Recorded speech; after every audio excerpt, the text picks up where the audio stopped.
আমাদের অনেক লাশ আছে, সে লাশ আনতে যাব।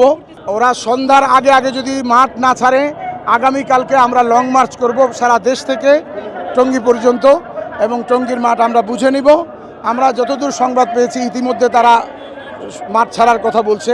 দ্বিতীয়, যারা আক্রমণ করছে ফুটেজ আছে আমাদের কাছে, তাদেরকে নির্দেশদাতা হিসেবে ওয়াসিফুল ইসলাম, তার ছেলে উসামা, জিয়া বিন কাসিম, আবদুল্লাহ মনসুর, মুয়াজ বিন নূর, এদেরকে হুকুমের রেজা আরিফ, সৈয়দ আনোয়ার আবদুল্লাহ, সায়েম, এদেরকে হুকুমদাতা হিসেবে এদের প্রত্যেককে আইনের আওতায় এনে বিচার করা হোক।